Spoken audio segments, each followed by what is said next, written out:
ಸಂಸದ ಅನಂತ್ ಕುಮಾರ್ ಹೆಗಡೆ ಸಿದ್ದರಾಮುಲ್ಲಾ ಖಾನ್ ಅಂತ ಮತ್ತೊಂದು ವಿವಾದಾತ್ಮಕ ಹೇಳಿಕೆ ನೀಡಿದ್ದಾರೆ. ಕಾಮಾಲೆ ಕಣ್ಣವರಿಗೆ ಕಾಣೋದೆಲ್ಲ ಹಳದಿ ಅಂತ ಸಿಎಂ ಸಿದ್ದರಾಮಯ್ಯ ತಿರುಗೇಟು ಕೊಟ್ಟಿದ್ದಾರೆ. ಈ ಸುದ್ದಿಗಳನ್ನು ನೋಡೋಣ ಅನಂತ ವಿವಾದ ನ್ಯೂಸ್ ಎಕ್ಸ್‌ಪ್ರೆಸ್‌ನಲ್ಲಿ. ಉತ್ತರ ಕನ್ನಡ ಸಂಸದ ಅನಂತ್ ಕುಮಾರ್ ಹೆಗಡೆ ಮತ್ತೆ ವಿವಾದಾತ್ಮಕ ಹೇಳಿಕೆ ನೀಡಿದ್ದಾರೆ. ಸಿದ್ದರಾಮುಲ್ಲಾ ಖಾನ್ ಬಳಿ ನೌಕರರಿಗೆ ಸಂಬಳಕ್ಕೆ ಹಣವಿಲ್ಲ ಅಂತ ಹೇಳಿಕೆ ಕೊಟ್ಟಿದ್ದಾರೆ. ದೇಶದಲ್ಲಿ ತೆರಿಗೆ ಕಟ್ಟುವವರು 99.9% ಹಿಂದೂಗಳು. ನಮ್ಮ ಹಣ ತಗೊಂಡು ಮಸೀದಿ ಚರ್ಚ್ಗೆ ಯಾಕೆ ಕೊಟ್ರಿ? ನಮ್ಮ ತೆರಿಗೆ ನಮ್ಮ ಹಕ್ಕು ಅಂತ ಕೂತ್ರೆ ಇವರ ಪರಿಸ್ಥಿತಿ ಏನಾಗುತ್ತೆ ಅಂತ ವಾಗ್ದಾಳಿ ನಡೆಸಿದ್ರು. ಈ ದೇಶದಲ್ಲಿ ತೆರಿಗೆ ಕೊಡ್ತಕ್ಕಂತ 99.9 ಜನ ಹಿಂದೂಗಳು. ನಮ್ಮ ದುಡ್ಡು ತಗೊಂಡು ಹೋಗಿ ಮಸೀದಿಗೆ ಯಾಕೆ ಕೊಟ್ರಿ, ಅಲ್ಲಿ ಚರ್ಚಿಗೆ ಯಾಕೆ ಕೊಟ್ರಿ? ನಾವು ಕೇಳಬೇಕು ಬೇಡ? ನಾಳೆ ನಮ್ಮವ್ರು ಕೊಟ್ಟಿರೋ ತೆರಿಗೆ ನಮಗೆ ಕೊಡ್ಲಿ. ನಮ್ಮ ಹಳ್ಳಿಯಲ್ಲಿ ಇನ್ನೂ ಕೂಡ ಎಷ್ಟೋ ದೇವಸ್ಥಾನಗಳು ಹಾಳು ಬಿದ್ದಿದ್ದಾವೆ, ಅದಕ್ಕೆ ಕೊಡ್ಲಿಕ್ಕೆ ನಮ್ಮ ಹತ್ರ ದುಡ್ಡಿಲ್ಲ, ರಾಜ್ಯ ಸರ್ಕಾರದ ಹತ್ರ ದುಡ್ಡಿಲ್ಲ. ಇಲ್ಲಿ ನಮ್ಮ ಸಿದ್ದರಾಮುಲ್ಲಾ ಖಾನ್ ಈ ಗ್ಯಾರಂಟಿ ಕೊಟ್ಟ ದುಡ್ಡಿಗೆ ಇವತ್ತು ನಮ್ಮ ಸರ್ಕಾರಿ ನೌಕರಿಗೆ ಕೊಡ್ಲಿಕ್ಕೆ ಪಗಾರ ಇಲ್ಲ. ಪಂಜಾಬ್ ಗಡಿಯಲ್ಲಿ ರೈತರ ಹೆಸರಿನಲ್ಲಿ ಖಲಿಸ್ತಾನಿಗಳು ಗಲಾಟೆ ಮಾಡ್ತಿದ್ದಾರೆ ಎಂದು ಸಂಸದ ಅನಂತ್ ಕುಮಾರ್ ಹೆಗಡೆ ವಿವಾದಾತ್ಮಕ ಹೇಳಿಕೆ ನೀಡಿದ್ದಾರೆ. ಇಡೀ ದೇಶದಲ್ಲಿ ಇಲ್ಲದಿರುವ ಗಲಾಟೆ ಅನ್ಯಾಯ ಅವರಿಗೇನಾಗಿದೆ? ರೈತರು ಹೋರಾಟಕ್ಕೆ ಬೆಂಜ್ ಕಾರ್ನಲ್ಲಿ ಬರ್ತಾರ? ಇವರು ರೈತರಲ್ಲ, ದೇಶದ್ರೋಹಿಗಳು ಅಂತ ಹೇಳಿದ್ದಾರೆ. ಪಂಜಾಬ್ ಬಾರ್ಡರ್ ನಲ್ಲಿ ಎಲ್ಲ ನಮ್ಮ ಖಲಿಸ್ತಾನಿಗಳು ಗಲಾಟೆ ಮಾಡ್ತಾ ಇದ್ದಾರಲ್ಲ, ಫಾರ್ಮರ್ಸ್ ಹೆಸರಿನಲ್ಲಿ, ರೈತರ ಹೆಸರಿನಲ್ಲಿ. ಆದ್ರೆ ಇಡೀ ದೇಶದಲ್ಲಿ ಹಿಂದೆ ಇರೋ ಗಲಾಟೆ ಅನ್ಯಾಯ ಅವರಿಗೇನಾಗಿದೆ? ಎಲ್ಲರೂ ಕೂಡ ಸರಿಯಾದಂತಹ ರೀತಿಯಲ್ಲೇನೆ ಬರೋರು ಯಾರು? ರೈತರೆಲ್ಲ ಯಾರು? ದೊಡ್ಡ ದೊಡ್ಡ JCB ತಗೊಂಡ್ ಬರೋರು, ದೊಡ್ಡ ದೊಡ್ಡ ಬೆಂಜ್ ಗಾಡಿ ತಗೊಂಡ್ ಬರೋರು, ದೊಡ್ಡ ದೊಡ್ಡ ಟೊಯೋಟಾ ಗಾಡಿ ತಗೊಂಡ್ ಬರೋರು. ರೈತರು ಕೈನಲ್ಲಿ ಅಷ್ಟೆಲ್ಲ ದುಡ್ಡಿದ್ಯಾ? ಸಿದ್ದರಾಮುಲ್ಲಾ ಖಾನ್ ಅಂದ ಅನಂತ್ ಕುಮಾರ್ ಹೆಗಡೆಗೆ ಸಿಎಂ ತಿರುಗೇಟು ನೀಡಿದ್ದಾರೆ. ಕಾಮಾಲೆ ಕಣ್ಣವರಿಗೆ ಕಾಣೋದೆಲ್ಲ ಹಳದಿಯೇ? ಹೆಗಡೆ ಸಂಸದನಾಗಲು ಯೋಗ್ಯನಾ ಅಂತ ಸಿದ್ದರಾಮಯ್ಯ ಪ್ರಶ್ನೆ ಮಾಡಿದ್ದಾರೆ. ಅವರು ಅಲ್ಪಸಂಖ್ಯಾತರ ವಿರುದ್ಧ ಇದ್ದಾರಾ ಅಂತ ಪ್ರಶ್ನಿಸಿದ್ರು. ಕಾಮಾಲೆ ರೋಗದವರಿಗೆ ಕಾಮಾಲೆ ರೋಗ ಇರ್ತದಲ್ಲ, ಅವ್ರಿಗೆ ಕಾಣ ಎಲ್ಲ ಹಳದಿಯಾಗಿ ಕಾಣ್ತವೆ. ಅದಕ್ಕೆ ಏನು ಮಾಡೋಕ್ಕೆ? ಸಬ್ಕ ಸಾಥ್ ಸಬ್ಕ ವಿಕಾಸ್ ಅಂತ ಮಾತಾಡ ಮುಸ್ಲಿಮಾನರನ್ನೇ ವಿರೋಧ ಮಾಡಿ. ಕೇಂದ್ರ ತಾರತಮ್ಯ ಮಾಡಿಲ್ಲ ಎಂದ ಅನಂತ್ ಕುಮಾರ್ ಹೆಗಡೆಗೆ ಸಿಎಂ ತಿರುಗೇಟು ನೀಡಿದ್ದಾರೆ. ಅನ್ಯಾಯವಾಗಿಲ್ಲ ಅಂದ್ರೆ ಕೇರಳ, ತಮಿಳುನಾಡಿನವರು ಯಾಕೆ ಪ್ರತಿಭಟನೆ ಮಾಡಿದ್ರು? ಮೋದಿ ಸರ್ಕಾರವು ತೆರಿಗೆ ತಾರತಮ್ಯ ಮಾಡ್ತಿದೆ ಅಂತ ಸಿಎಂ ಗುಡುಗಿದ್ರು. ಬೆಂಬಲ ಮಾಡಿ ತಮಿಳುನಾಡಿನವರು ಯಾಕೆ ಎಲ್ಲ ರಾಜ್ಯಗಳಿಗೂ ಅನ್ಯಾಯ ಆಗಿದೆ. ದಕ್ಷಿಣದ ರಾಜ್ಯಗಳಿಗೆ ಜಾಸ್ತಿ ಅನ್ಯಾಯ ಆಗಿದೆ. ನಾವು ಉತ್ತರದ ರಾಜ್ಯಗಳಿಗೆ ಕೊಡಬೇಡಿ ಅಂತ ಹೇಳಲ್ಲ, ಆದರೆ ನಮಗೆ ಅನ್ಯಾಯ ಮಾಡಿ ಅವರು ಕೊಡ್ಬೇಡಿ. ನಿಮಗೆ ಬರ್ತದಲ್ಲ ಪಾಲು, ನಿಮ್ಮ ಪಾಲನ್ನು ಕೊಡಿ.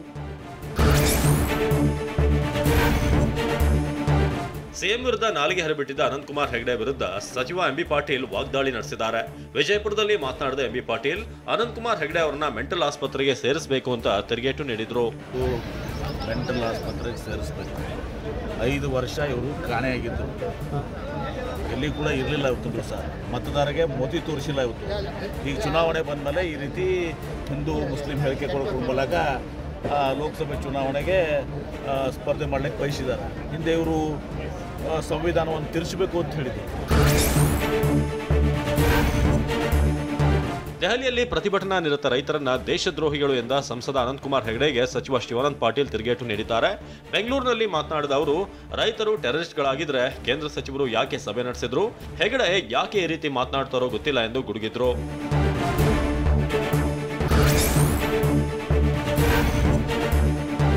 ಸಿಎಂ ವಿರುದ್ಧ ಮುಗಿಬಿದ್ದಿದ್ದ ಸಂಸದ ಅನಂತ್ ಕುಮಾರ್ ಹೆಗಡೆ ವಿರುದ್ಧ ಲಕ್ಷ್ಮಣ ಸವದಿ ವಾಗ್ದಾಳಿ ನಡೆಸಿದ್ದಾರೆ. ವಿಜಯಪುರದಲ್ಲಿ ಮಾತನಾಡಿದ ಅವರು, ದೀಪ ಆರೋ ಮುಂಚೆ ದೊಡ್ಡದಾಗಿ ಉರಿಯುತ್ತೆ, ರಾಜಕೀಯವಾಗಿ ಕಳೆದು ಹೋಗುವ ಮುನ್ನ ಅವಾಚ್ಯ ಶಬ್ದದಿಂದ ನಿಂದಿಸಿದ್ದಾರೆ. ವಿನಾಶಕಾಲೆ ವಿಪರೀತ ಬುದ್ಧಿ ಅಂತ ಹೇಳಿದ್ರು. ದೀಪ ಆರು ಮುಂದೆ ಸ್ವಲ್ಪ ದೊಡ್ಡದಾಗಿ ಆರ್ತದ, ನೋಡ್ತಿರಲ್ಲ. ಹಂಗೆ ಅನಂತ್ ಕುಮಾರ್ ಹೆಗಡೆ ಅವರು ರಾಜಕೀಯದಿಂದ ಕಳೆದು ಹೋಗ್ತಕ್ಕಂಥ ಸಂದರ್ಭದಲ್ಲಿ ಇಂಥ ಅವಾಚ್ಯ ಶಬ್ದಗಳನ್ನು ಮಾತನಾಡಿ ತಮ್ಮ ಅಸ್ತಿತ್ವವನ್ನು ತಾವೇ ಕಳ್ಕೊಳ್ತಕ್ಕಂಥದ್ದು ಪ್ರಾರಂಭವಾಗಿದೆ. ವಿನಾಶಕಾಲೇನ ವಿಪರೀತ ಬುದ್ಧಿ. ಸಿಎಂ ಸಿದ್ದರಾಮಯ್ಯರನ್ನ ಸಿದ್ದರಾಮುಲ್ಲಾ ಖಾನ್ ಎಂದಿದ್ದ ಬಿಜೆಪಿ ಸಂಸದರಿಗೆ ಸಚಿವ ಸಂತೋಷ್ ಲಾಡ್ ತಿರುಗೇಟು ಕೊಟ್ಟಿದ್ದಾರೆ. ಹುಬ್ಬಳ್ಳಿಯಲ್ಲಿ ಮಾತನಾಡಿದ ಅವರು, ಸಿದ್ದರಾಮಯ್ಯನವರೇನು ಈ ದೇಶದವರಲ್ವಾ, ರಾಜ್ಯದವರಲ್ವಾ ಎಂದು ವಾಗ್ದಾಳಿ ನಡೆಸಿದ್ರು. ರೈತರು ಹೋರಾಟ ಮಾಡ್ತಿರೋದು ತಪ್ಪ ಅಂತ ಪ್ರಶ್ನೆ ಮಾಡಿದ್ರು. ಸಿದ್ದರಾಮುಲ್ಲಾ ಖಾನ್ ಆ ಖಾನ್ ಈ ಖಾನ್ ಅಂತ ಹೇಳ್ತಕ್ಕಂಥದ್ದು ವೆರಿ ಸಹಜ ಅಲ್ಲ. ಅವ್ರಿಗೆ ಹೇಳೋದು ಈಗ ಸಿದ್ದರಾಮುಲ್ಲಾ ಖಾನ್ ಅಂತ ಹೇಳ್ತಾರೆ. ನಮ್ಮ ಸಿದ್ದರಾಮಯ್ಯ ಸಾಹೇಬ್ ಎದಕ್ಕೆ ಹೇಳ್ತಾರದು? ಏನು ರೀಸನ್ ಏನು? ಯಾಕೆ ಈ ದೇಶದವರಲ್ಲ, ಅವರು ಕರ್ನಾಟಕದವರಲ್ಲ? ಅವ್ರ ಕಾಂಟ್ರಿಬ್ಯೂಷನ್ ಈ ದೇಶಕ್ಕೆ ಈ ರಾಜ್ಯಕ್ಕೆ ಏನಿಲ್ವಾ? ಇವು ಚುನಾವಣೆ ಬಂದತ್ತೆ ಹಿಂದೂ ಮುಸ್ಲಿಂ ಮಾಡಬೇಕು, ಮತ್ತು ಈ ಪ್ರಶ್ನೆ ಕೇಳ್ತಾರೆ. ಬೆನ್ಸ್ ಕಾರ್ನಲ್ಲಿ ಬಂದು ಪ್ರೊಟೆಸ್ಟ್ ಮಾಡ್ತಾರೆ ಎಂದಿದ್ದ ಅನಂತಕುಮಾರ್ಗೆ ಶಾಸಕ ದರ್ಶನ್ ಪುಟ್ಟಣ್ಣಯ್ಯ ತಿರುಗೇಟು ನೀಡಿದ್ರು. ಮಂಡ್ಯದಲ್ಲಿ ಮಾತನಾಡಿದ ಅವರು, ಬಡ ರೈತರು ಕಾರು ಇಟ್ಕೋಬಾರ್ದ, ಅವರು ಕಾರ್ನಲ್ಲಿ ಓಡಾಡಬಾರ್ದ, ರೈತರು ಚೆನ್ನಾಗಿರಬಾರ್ದ, ರೈತರು ದುಡ್ಡು ಮಾಡಬಾರ್ದ ಅಂತ ವಾಗ್ದಾಳಿ ನಡೆಸಿದ್ರು. ನಾನು ಸುಮಾರು ವಿಡಿಯೋಗಳನ್ನ ನೋಡಿದೆ. ರೈತರುಗಳು ಎಲ್ಲ ಬಡ ರೈತರುಗಳು ಕಾರಲ್ಲಿ ಬರ್ತಿದ್ದಾರೆ ಅಂತ. ರೈತರು ಹಂಗಂದ್ರೆ ಚೆನ್ನಾಗಿರ್ಲೇಬಾರ್ದ, ಅವರು ಕಾರ್ಗಳು ಓಡಾಡಬಾರ್ದ.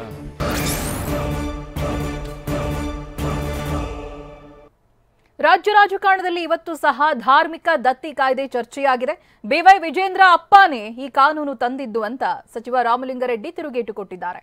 ಈ ಸುದ್ದಿಗಳನ್ನು ನೋಡೋಣ ಹುಂಡಿ ರಾಜಕೀಯ ನ್ಯೂಸ್ ಎಕ್ಸ್‌ಪ್ರೆಸ್‌ನಲ್ಲಿ. ಇವತ್ತು ಸಹ ಧಾರ್ಮಿಕ ದತ್ತಿ ಕಾಯ್ದೆಯ ತಿದ್ದುಪಡಿ ಸದ್ದು ಮಾಡಿದ ದೇವಸ್ಥಾನದ ಹುಂಡಿಗೆ ಕನ್ನ ಹಾಕುವ ಪಾಪದ ಕೆಲಸ ಸರ್ಕಾರ ಮಾಡಿದೆ ಅಂತ ಕೇಂದ್ರ ಸಚಿವ ಪ್ರಹ್ಲಾದ್ ಜೋಶಿ ವಾಗ್ದಾಳಿ ನಡೆಸಿದ್ದಾರೆ. ಸರ್ಕಾರ ಇವತ್ತು ಅಧೋಗತಿಗೆ ಎಳೆದಿದೆ, ದೇವಸ್ಥಾನದ ಹಣವನ್ನು ಸರ್ಕಾರ ನಿಂತು ಲೂಟಿ ಹೊಡೆದಿದೆ ಅಂತಂದ್ರು. ಎಲ್ಲ ಹಿಂದೂ ದೇವಸ್ಥಾನಗಳ ಹುಂಡಿಗೆ ಕನ್ನ ಹಾಕುವಂತ ಪಾಪದ ಕೆಲಸವನ್ನ ಸಿದ್ದರಾಮಯ್ಯನವರು ಮತ್ತು ಅವರ ತಂಡದವರು ಮಾಡಿದ್ದಾರೆ. ಅವರು ಈ ಕಾನೂನನ್ನು ತಂದರೆ ರಾಜ್ಯಾದ್ಯಂತ ಇದೇ ವಿಷಯವನ್ನು ಇಟ್ಟುಕೊಂಡು ತೀವ್ರ ಪ್ರಮಾಣದ ಒಂದು ಹೋರಾಟವನ್ನು ರೂಪಿಸ್ತೀವಿ. ಪ್ರಹ್ಲಾದ್ ಜೋಶಿ ಆರೋಪಕ್ಕೆ ಸಿಎಂ ಸಿದ್ದರಾಮಯ್ಯ ತಿರುಗೇಟು ಕೊಟ್ಟಿದ್ದಾರೆ. ಲೂಟಿ ಹೊಡೆದಿದ್ದಕ್ಕೆ ಅವರನ್ನ ಜನ ತಿರಸ್ಕಾರ ಮಾಡಿದ್ದು, ವಿಧಾನಸಭೆ ಚುನಾವಣೆಯಲ್ಲಿ ಅವರನ್ನ ತಿರಸ್ಕರಿಸಿದ್ದಾರೆ, ಉದ್ದೇಶಪೂರ್ವಕವಾಗಿ ಅಪಪ್ರಚಾರ ಮಾಡ್ತಾ ಇದ್ದಾರೆ ಅಂತ ವಾಗ್ದಾಳಿ ನಡೆಸಿದ್ರು. ಅವರು ಲೂಟಿ ಹೊಡಿತಾ ಇದ್ರಲ್ಲಿ ಅವ್ರನ್ನ ತಿರಸ್ಕಾರ ಮಾಡಿರೋದು ಜನ. ಈ ರಾಜ್ಯದ ಜನ ಕಳೆದ ವಿಧಾನಸಭಾ ಚುನಾವಣೆಯಲ್ಲಿ ಲೂಟಿ ಹೊಡೆಯೋದ್ರಲ್ಲಿ ನಿರತರಾಗಿದ್ದಾರೆ ಅಂತಲೇ ಜನ ಅವರನ್ನ ತಿರಸ್ಕಾರ ಮಾಡಿ ವಿರೋಧ ಪಕ್ಷದಲ್ಲಿ ಕೂಡಿಸಿರೋದು. ಧಾರ್ಮಿಕ ದತ್ತಿ ಕಾಯ್ದೆ ಅಂಗೀಕಾರವಾಗದ ವಿಚಾರವಾಗಿ ಸಿಎಂ ಸಿದ್ದರಾಮಯ್ಯ ಮಾತನಾಡಿದ್ದಾರೆ. ಉದ್ದೇಶಪೂರ್ವಕವಾಗಿ ಅಪಪ್ರಚಾರ ಮಾಡ್ತಿದ್ದಾರೆ. ಹಿಂದೂಗಳ ದೇವಸ್ಥಾನಕ್ಕೆ ಮಾತ್ರ ಬಳಸಲಾಗುತ್ತದೆ, ಬೇರೆ ಧರ್ಮದ ದೇವಾಲಯಗಳಿಗೆ ಉಪಯೋಗಿಸಲ್ಲ, ಅದಕ್ಕೆ ಈ ವಿಧೇಯಕ ತಂದರೆ ವಿರೋಧಿಸ್ತಾ ಇದ್ದಾರೆ ಅಂದ್ರು. ಅಪಪ್ರಚಾರ ಮಾಡ್ತಾ ಇದ್ದಾರೆ, ಬೇರೆ ಧರ್ಮದ ದೇವಾಲಯಗಳಿಗೆ ಉಪಯೋಗಿಸಲ್ಲ, ಅದಕ್ಕೆ ಈ ಬಿಲ್ ತಂದ್ರೆ ಅದನ್ನ ಡಿಫೀಟ್ ಮಾಡ್ತಾರೆ. ಏನ್ ಮಾಡಕ್ಕಾಗುತ್ತೆ? ಕಾಂಗ್ರೆಸ್ ಪಕ್ಷದವರು ಜಾತ್ಯತೀತರಾಗಿದ್ರೆ ಹುಂಡಿ ಕಳ್ಳರಾಗ್ತಾ ಇರಲಿಲ್ಲ ಅಂತ ಮಾಜಿ ಶಾಸಕ ಸಿಟಿ ರವಿ ವಾಗ್ದಾಳಿ ನಡೆಸಿದ್ದಾರೆ. Congress most communal and criminal party, ಜಾತ್ಯತೀತರಾಗಿದ್ರೆ ಮಸೀದಿ ಚರ್ಚ್ ಹಣಕ್ಕೂ ಕೈ ಹಾಕ್ತಾ ಇದ್ರು ಅಂತ ವ್ಯಂಗ್ಯವಾಡಿದ್ದಾರೆ. ಜಾತ್ಯತೀತತೆ ಅಂದ್ರೆ ದೇವಸ್ಥಾನದ ಹುಂಡಿ ಕೈ ಹಾಕದ? ಇವರು ನಿಜವಾದ ಜಾತ್ಯತೀತರಾಗಿದ್ದರೆ ಮಸೀದಿ ಹುಂಡಿಯಲ್ಲೂ 10%, ಚರ್ಚ್ ಹುಂಡಿಯಲ್ಲೂ 10% ಅನ್ನೋರು. ಇವರು most communal party Congress, communal and criminal. BJP ರಾಜ್ಯಾಧ್ಯಕ್ಷ ವಿಜೇಂದ್ರ ವಿರೋಧಕ್ಕೆ ಸಚಿವ ರಾಮಲಿಂಗಾರೆಡ್ಡಿ ಕೌಂಟರ್ ಕೊಟ್ಟಿದ್ದಾರೆ. ವಿಜೇಂದ್ರ ಅವರ ಅಪ್ಪನೇ ಈ ಕಾನೂನು ಮಾಡಿದ್ದು, 2011ರಲ್ಲಿ ಬೇರೆ ಧಾರ್ಮಿಕ ಸಂಸ್ಥೆಗಳಿಗೆ ಹಣ ಕೊಡಬಹುದು ಅಂತ ಕಾನೂನು ತಂದಿದ್ರು, ನಾವು ಇನ್ನೂ ಬಂದೋಬಸ್ತ್ ಮಾಡಿದ್ದೇವೆ ಅಂತಂದ್ರು. ವಿಜೇಂದ್ರ ಅವರ ಅಪ್ಪನೇ ಮಾಡಿದ್ದು, ಯಡಿಯೂರಪ್ಪ ಅವರು. ವಿಜೇಂದ್ರ ಅವರಪ್ಪ ಯಡಿಯೂರಪ್ಪ ಅವರಿದ್ದಾರಲ್ಲ, ಅವರೇ 2011ರಲ್ಲಿ ಕಾನೂನು ತಂದಿದ್ದು. ನಾವು ಇಟ್ಟಿಗೆ ಕೊಟ್ಟು ಹಣ ಕೇಳಲ್ಲ ಅಂತ ಬಿಜೆಪಿ ನಾಯಕರಿಗೆ ಸಚಿವ ಎಚ್.ಕೆ. ಪಾಟೀಲ್ ತಿರುಗೇಟು ಕೊಟ್ಟಿದ್ದಾರೆ. ಬಿಜೆಪಿಯವರು ಕಾನೂನನ್ನ ಸರಿಯಾಗಿ ಅರ್ಥೈಸಿಕೊಂಡಿಲ್ಲ ಅಂತಂದ್ರು. ದೇವ್ರ ಹುಂಡಿಗೆ ಕೈ ಹಾಕಿಲ್ಲ ನಾವು. ನಾವೇನು ಇಟ್ಟಂಗಿ ಕೊಟ್ಟು ರೊಕ್ಕ ಕೇಳೋದಿಲ್ಲ. ಒಂದು ನಯ ಪೈಸಾ ಆ ಹುಂಡಿಯಿಂದ ಬರ್ತಕ್ಕಂಥದ್ದನ್ನು ಸರ್ಕಾರ ತಗೊಳ್ಳೋದಿಲ್ಲ. ಅನುದಾನದ ತಾರತಮ್ಯದ ವಿರುದ್ಧ ಸಿಎಂ ಸಿದ್ದರಾಮಯ್ಯ ಇವತ್ತು ಸಹ ಗುಡುಗಿದ್ದಾರೆ. ಪಕ್ಷ ರಾಜಕಾರಣಕ್ಕಾಗಿ ಕೇಂದ್ರದ ಅನ್ಯಾಯವನ್ನ ಸಮರ್ಥನೆ ಮಾಡಿಕೊಳ್ತಾ ಇದೆ, ಈ ಮೂಲಕ ಕನ್ನಡಿಗರಿಗೆ ದ್ರೋಹ ಬಗೆತಾ ಇದ್ದಾರೆ ಅಂತಂದ್ರು. ₹100 ನಾವು ತೆರಿಗೆ ಕಲೆಕ್ಟ್ ಮಾಡಿದ್ರೆ ಕರ್ನಾಟಕದಲ್ಲಿ ನಮ್ಗೆ ವಾಪಸ್ ಬರೋದು ಎಷ್ಟು ಗೊತ್ತಾ? ಬರೀ ₹13. ನ್ಯಾಯನಾ ಇದು? ಕೇಂದ್ರ ಸರ್ಕಾರ ಅನ್ಯಾಯ ಮಾಡೋದನ್ನೇ ಸಮರ್ಥನೆ ಮಾಡಿಕೊಂಡು ಕನ್ನಡಿಗರಿಗೆ ದ್ರೋಹ ಮಾಡ್ತಾ ಇದ್ದಾರೆ. ಸರ್ದಾರ್ ವಲ್ಲಭಾಯಿ ಪಟೇಲ್ ಅವರೇ ಆರ್ಎಸ್ಎಸ್ ಬ್ಯಾನ್ ಮಾಡಿದ್ರು ಅಂತ ಸಚಿವ ಸಂತೋಷ್ ಲಾಡ್ ಹೇಳಿದ್ದಾರೆ. ನಾನು ಸುಳ್ಳು ಹೇಳ್ತಾ ಇಲ್ಲ, ಬೇಕಿದ್ರೆ ಬಿಜೆಪಿಯವರನ್ನ ಕೇಳಿ, ಆದ್ರೀಗ ಅವರೇ ಪಟೇಲರ ಪ್ರತಿಮೆ ಕಟ್ಟಿದ್ದಾರೆ. ಇವರ ಐಡಿಯಾಲಜಿ ನನಗೆ ಅರ್ಥ ಆಗ್ತಿಲ್ಲ ಅಂದ್ರು. ಸರ್ದಾರ್ ವಲ್ಲಭಾಯಿ ಪಟೇಲ್ ಸಾಹೇಬ್ರೆ RSS ನ ಬ್ಯಾನ್ ಮಾಡಿರೋದು ಕೇಳ್ರಿ ಬಿಜೆಪಿ ಅವರಿಗೆ. ನಾನು ಸುಳ್ಳು ಹೇಳ್ತಲ್ಲ, ಬೇಕು ದಾಖಲಾತಿಗಳು ಚೆಕ್ ಮಾಡಿ ನೋಡ್ರಿ. ಸರ್ದಾರ್ ವಲ್ಲಭಾಯ್ ಪಟೇಲ್ ಸಾಹೇಬ್ರೆ RSSನ ಬ್ಯಾನ್ ಮಾಡಿದವರು. ಈಗ ಅವರೇ ಅವ್ರನ್ನ ಸ್ಟ್ಯಾಚ್ಯೂ ಕಟ್ಟಿದ್ದಾರೆ. ಅದು ಅವ್ರ ಐಡಿಯಾಲಜಿನೇ ನಮಗೆ ಅರ್ಥ ಆಗೋಲ್ಲ. ಯಾರು ಪರ ಇದ್ದಾರೆ, ಯಾರು ವಿರುದ್ಧ ಇದ್ದಾರೆ ನಮಗೆ ಗೊತ್ತಲ್ಲ. ಸಂಸದ ಅನಂತಕುಮಾರ್ ಹೆಗಡೆ ವಿರುದ್ಧ ಸಚಿವ ಸಂತೋಷ್ ಲಾಡ್ ಕಿಡಿಕಾರಿದ್ದಾರೆ. ರೈತರ ಹೋರಾಟ ಯಾವುದು, ಖಲಿಸ್ತಾನಿ ಹೋರಾಟ ಯಾವುದು ಅನ್ನೋದನ್ನ ಅವರೇ ಕೇಳಬೇಕು. 10 ವರ್ಷದಲ್ಲಿ ಮೋದಿ ಏನ್ ಮಾಡಿದ್ದಾರೆ ಅನ್ನೋದು ನನಗಂತೂ ಗೊತ್ತಿಲ್ಲ ಅಂತಂದ್ರು. ಈಗ ರೈತ ಹೋರಾಟ ಯಾವುದು, ಖಲಿಸ್ತಾನ್ ಹೋರಾಟ ಯಾವುದು ಅವರಿಗೆ ಗುರುತಿರ್ತದೆ. ಯಾಕಂದ್ರೆ ಸಂಪೂರ್ಣ ಮಾಹಿತಿ ಅವರಿಗಿರೋದ್ರಿಂದ ನೀವು ಅವರಿಗೆ ಕೇಳಬೇಕು. ಸೊ ಅವರೇ ಸ್ಪಷ್ಟೀಕರಣ ಕೊಡ್ತಾರೆ. ಈಗ ಖಲಿಸ್ತಾನ್ ಅವರು ಹೋರಾಟ ಮಾಡ್ತಾ ಇರ್ತಕ್ಕಂಥವ್ರು ಅವ್ರು ಹೇಳಿರ್ತಕ್ಕಂಥದ್ದು. ಮೋದಿಜಿಯವರು 10 ವರ್ಷದಿಂದ ರೈತರಿಗೆ ಏನು ಮಾಡಿದ್ದಾರೆ ನನಗಂತೂ ಮಾಹಿತಿ ಇಲ್ಲ. ಯಾಕಂದರೆ ರೈತರ ಸಾಲ ಮನ್ನಾ ಮಾಡ್ತೀವಿ ಅಂತ ಹೇಳಿದರು, ಜೊತೆಗೆ ರೈತರ ಆದಾಯನ ದುಗ್ನಿ ಮಾಡ್ತೀವಿ ಅಂತ ಹೇಳಿದರು. ಇದೇ ನನಗಂತೂ ಎಲ್ಲಿ ಕಂಡು ಬಂದಿಲ್ಲ. ಅದ್ರ ಜೊತೆಗೆ ಎಲ್ಲ ರೈತರ ಅಕೌಂಟಿಗೆ 15 ಲಕ್ಷ ರೂಪಾಯಿ ಹಾಕ್ತೀವಿ ಅಂತ ಹೇಳಿದರು, ಅದಂತೂ ಎಲ್ಲಿ ಕಂಡು ಬಂದಿಲ್ಲ.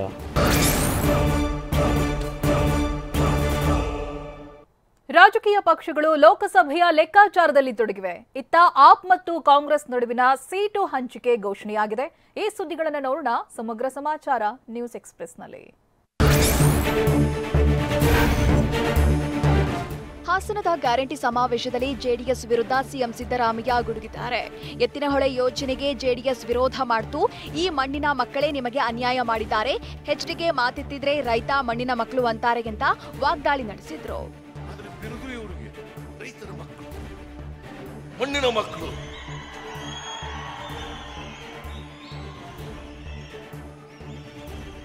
ಮಣ್ಣಿನ ಮಕ್ಕಳು, ಈ ಮಣ್ಣಿನ ಮಕ್ಕಳೇ ಎತ್ತಿನಹೊಳೆ ಯೋಜನೆಯನ್ನು ವಿರೋಧ ಮಾಡಿದವರು. ರಾಜ್ಯದಲ್ಲಿ ಲೋಕಸಭೆ ಚುನಾವಣೆಯ ಕಸರತ್ತು ಜೋರಾಗಿದೆ. ಸಂಭಾವ್ಯ ಅಭ್ಯರ್ಥಿಗಳ survey report DCM DK Shivakumar ಕೈ ಸೇರಿದೆ. ಇತ್ತ ಸಚಿವ ಶಿವಾನಂದ ಪಾಟೀಲ್ ಹೈಕಮಾಂಡ್ ಹೇಳಿದ್ರೆ ಸ್ಪರ್ಧೆಗೆ ಸಿದ್ಧ ಎಂದು ಹೇಳಿದ್ದಾರೆ. ವರಿಷ್ಠರು ಹೇಳಿದ್ರೆ ಯಾವ ಮಂತ್ರಿ ಹಿಂದೇಟು ಹಾಕಲ್ಲ ಅಂದ್ರು. ಮಾಡ್ಲೇಬೇಕಲ್ಲ, ಮತ್ತಿನ್ ಪಕ್ಷ ಹೇಳಿದ್ರೆ ಮಾಡದೇ ಇದ್ರೆ ಹೆಂಗಾಗತ್ತೆ? ಅವ್ರು ನಿಲ್ಲಿಸ್ಬೇಕಂತೇಳಿ ಸಿಎಂ ಹೇಳ್ತಾ ಇದ್ದಾರೆ. ಸಚಿವರು ಚುನಾವಣೆ ಸ್ಪರ್ಧೆ ಬಗ್ಗೆ ಪಕ್ಷ ತೀರ್ಮಾನಿಸುತ್ತೆ ಅಂತ ಕಲಬುರಗಿಯಲ್ಲಿ ಸಚಿವ ಎಂಬಿ ಪಾಟೀಲ್ ಹೇಳಿದ್ದಾರೆ. ಪಕ್ಷ ಹೇಳಿದ್ರೆ ನಾನು ಎಂಪಿ ಚುನಾವಣೆಗೆ ಸ್ಪರ್ಧಿಸ್ತೇನೆ. ಖರ್ಗೆ ಅವರ ಸ್ಪರ್ಧೆ ಬಗ್ಗೆ ಪಕ್ಷ ತೀರ್ಮಾನಿಸುತ್ತೆ.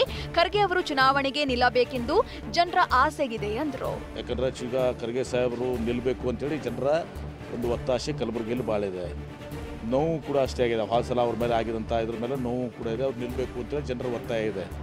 ನಿನ್ನೆ ಕೂಡ ಅವ್ರ ಕಡೆ ಚರ್ಚೆಗೆ ಬಂತು. ಇವತ್ತು ಜನರ ಒತ್ತಾಯನೂ ಕೂಡ ಇದೆ, ಅವ್ರು ನಿಲ್ಲಬೇಕು ಅಂತೇಳಿ. ಗೋ ಬ್ಯಾಕ್ ಅಭಿಯಾನದ ಬಳಿಕ ಶೋಭಾ ಕರಂದ್ಲಾಜೆ ಮತ್ತು ಸಿಟಿ ರವಿ ಮುಖಾಮುಖಿಯಾಗಿದ್ದಾರೆ. ಈ ನಡುವೆ ಅಭಿಯಾನದ ವಿರುದ್ಧ ಶೋಭಾ ಕರಂದ್ಲಾಜೆ ಗರಂ ಆಗಿದ್ದಾರೆ. ಒಬ್ಬರನ್ನ ತೇಜೋವಧೆ ಮಾಡಿ ಟಿಕೆಟ್ ಕೇಳುವುದು ಸರಿಯಲ್ಲ. ಏನೇ ಅಭಿಯಾನ ಮಾಡಿದ್ರೂ ತಲೆ ಕೆಡಿಸ್ಕೊಳ್ಳೋದಿಲ್ಲ ಅಂದ್ರು. ಟಿಕೆಟ್ ಎಲ್ಲರೂ ಕೇಳಬಹುದು, ಆದರೆ ಇನ್ನೊಬ್ಬರಿಗೆ ಅವಮಾನ ಮಾಡಿ, ಇನ್ನೊಬ್ಬರ ತೇಜೋವಧೆ ಮಾಡಿ ಟಿಕೆಟ್ ಕೇಳ್ತೀವಿ ಅಂತ ಯಾರಾದರೂ ಅಂದ್ಕೊಂಡ್ರೆ ಇದನ್ನು ಎಲ್ಲವನ್ನ ಕೂಡ ಎಲ್ಲರೂ ಗಮನಿಸ್ತಾ ಇದ್ದಾರೆ. ಜನನೂ ಗಮನಿಸ್ತಾ ಇದ್ದಾರೆ, ಹೈಕಮಾಂಡ್ ಗಮನಿಸ್ತಾ ಇದೆ. ಲೋಕಸಭಾ ಚುನಾವಣೆಯ ನಂತರ ರಾಜ್ಯದಲ್ಲಿ ಅಲ್ಲೋಲ ಕಲ್ಲೋಲವಾಗಲಿದೆ ಅಂತ ಶೋಭಾ ಕರಂದ್ಲಾಜೆ ಹೇಳಿದ್ದಾರೆ. ಕಾಂಗ್ರೆಸ್ಸಿಗರಲ್ಲಿ ಸಾಕಷ್ಟು ಗೊಂದಲದ ವಾತಾವರಣವಿದೆ. ಅದು ಸರ್ಕಾರದ ಮೇಲೆ ಪರಿಣಾಮ ಬೀರಲಿದೆ. ಯಾವಾಗ ಬೇಕಾದ್ರೂ ಸರ್ಕಾರ ಏನ್ ಬೇಕಾದ್ರೂ ಆಗ್ಬೋದು ಅಂದ್ರು. ನಮ್ಗೆ ಗೊತ್ತಿಲ್ಲ, ಕರ್ನಾಟಕದಲ್ಲಿ ಕೂಡ ಲೋಕಸಭಾ ಚುನಾವಣೆ ಆದ್ಮೇಲೆ ಏನೇನು ರಾಜಕೀಯ ಅಲ್ಲೋಲ ಕಲ್ಲೋಲ ಆಗುತ್ತೆ ಅನ್ನುವಂಥದ್ದನ್ನು ಊಹೆ ಮಾಡಕ್ಕೂ ಆಗಲ್ಲ. ಆ ರೀತಿಯ ಒಂದು ಗೊಂದಲ ರಾಜ್ಯ ಸರ್ಕಾರದಲ್ಲಿ ಕೂಡ ಇದೆ. ಯಾವಾಗ ಬೇಕಾದ್ರೂ ರಾಜ್ಯದಲ್ಲಿ ಏನೋ ಆಗ್ಬೋದು ಅನ್ನುವಂಥ ಒಂದು ಸ್ಥಿತಿ ಇವತ್ತು ಕರ್ನಾಟಕದಲ್ಲಿ ಕೂಡ ನಿರ್ಮಾಣ ಆಗಿದೆ. ಆ ರೀತಿಯ ವಾತಾವರಣ ನಮ್ಮಲ್ಲಿ ಅಲ್ಲ, ಆ ಕಾಂಗ್ರೆಸ್ ಪಕ್ಷದ ಒಳಗೆ ಇದೆ. ಕಾಂಗ್ರೆಸ್ ಮತ್ತು ಆಪ್ ನಡುವಿನ ಸೀಟು ಹಂಚಿಕೆ ಘೋಷಣೆಯಾಗಿದೆ. ಹರಿಯಾಣದಲ್ಲಿ 9 ಕ್ಷೇತ್ರ ಕಾಂಗ್ರೆಸ್ಗೆ, 1 ಕ್ಷೇತ್ರ ಆಪ್ ಪಾಲಾಗಿದೆ. ಚಂಡೀಗಢ, ಗೋವಾದಲ್ಲಿ ಎಲ್ಲಾ ಸೀಟ್ಗಳು ಕಾಂಗ್ರೆಸ್ಗೆ ಸ್ಪರ್ಧಿಸಲಿದೆ. ದೆಹಲಿಯಲ್ಲಿ 4 ಕ್ಷೇತ್ರಗಳಲ್ಲಿ ಆಮ್ ಆದ್ಮಿ ಅಭ್ಯರ್ಥಿಗಳು ಕಣಕ್ಕೆ ಇಳಿಯಲಿದ್ದಾರೆ. ಇತ್ತ ಪಂಜಾಬ್ನಲ್ಲಿ ಯಾವುದೇ ಹೊಂದಾಣಿಕೆ ಇಲ್ಲ ಎಂದು ಆಪ್ ಘೋಷಿಸಿದೆ.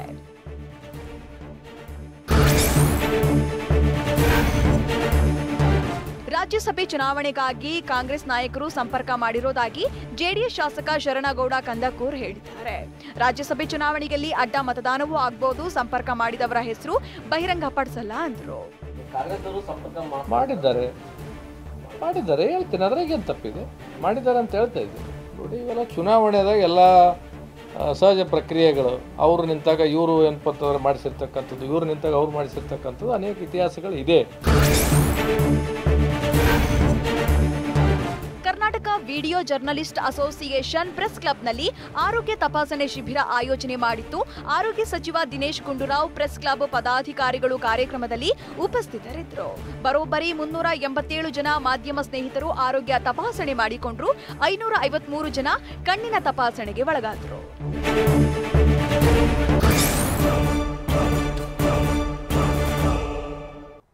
ಬೆಂಗಳೂರಿನಲ್ಲಿ ಕುಡಿಯೋ ನೀರಿಗೆ ಹಾಹಾಕಾರವೆದ್ದಿದೆ. ಹನಿ ಹನಿ ನೀರಿಗೂ ಸಿಟಿ ಮಂದಿ ಪರಿತಪಿಸುವಂತಾಗಿದೆ. ಈ ಬಗ್ಗೆ ಟಿವಿ9ನ ನಿರಂತರ ವರದಿ ಬಿಗ್ ಇಂಪ್ಯಾಕ್ಟ್ ಮಾಡಿದೆ. ಈ ಸುದ್ದಿಗಳನ್ನು ನೋಡೋಣ.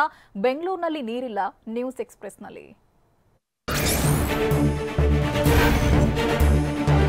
ರಾಜಧಾನಿ ಬೆಂಗಳೂರಿನಲ್ಲಿ ಬೇಸಿಗೆ ಆರಂಭಕ್ಕೂ ಮೊದಲೇ ಜಲ ಸಂಕಷ್ಟ ಆರಂಭವಾಗಿದೆ. ಕುಡಿಯಲು ನೀರು ಇಲ್ಲ, ಟ್ಯಾಂಕರ್ ನೀರು ಕೊಳ್ಳಲು ಆಗ್ತಿಲ್ಲ ಎಂದು ಜನ ಕಣ್ಣೀರು ಹಾಕಿದ್ದಾರೆ. ನೀರಿಲ್ಲ ಅಭಿಯಾನದಡಿ ಟಿವಿ9 ಜನರ ಜಲಯಾತನೆಯನ್ನ ವಿಶೇಷ ಸರಣಿ ಮೂಲಕ ತೆರೆದಿಡಲು ನಿರ್ಧರಿಸಿದೆ.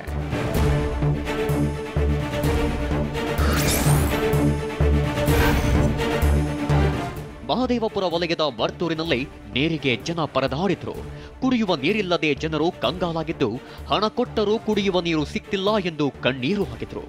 ನೀರು ಬೇಕಂದ್ರೆ 3 ದಿನ ಮೊದಲೇ ಬುಕ್ ಮಾಡಬೇಕು, ಬಾಡಿಗೆದಾರರು ಮನೆ ಖಾಲಿ ಮಾಡ್ತಿದ್ದಾರೆ ಎಂದು ಕಣ್ಣೀರು ಹಾಕಿದ್ರು.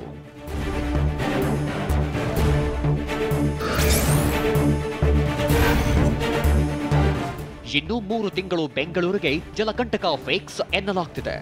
100ಕ್ಕೂ ಹೆಚ್ಚು ದಿನ ನೀರಿನ ಸಮಸ್ಯೆ ಸಾಧ್ಯತೆಯಿದ್ದು, ಮಾರ್ಚ್, ಏಪ್ರಿಲ್, ಮೇ ತಿಂಗಳಲ್ಲಿ ಮತ್ತಷ್ಟು ಉಲ್ಬಣಿಸಲಿದೆ. ಪೂರ್ವ ಮುಂಗಾರು ಮಳೆಯಾದರೆ ಬಚಾವ್, ಇಲ್ಲದಿದ್ದರೆ ಜಲಕ್ಷಾಮವನ್ನ ಎದುರಿಸಬೇಕಾಗುತ್ತೆ.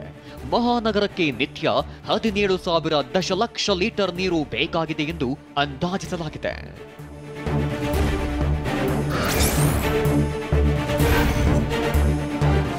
ನೀರಿಲ್ಲ ಟಿವಿ9 ಅಭಿಯಾನದ ಬಳಿಕ ನಿದ್ದೆಯಿಂದ ಎದ್ದ ಪಾಲಿಕೆ ಇಂದು ಮೀಟಿಂಗ್ ಮಾಡಿತ್ತು.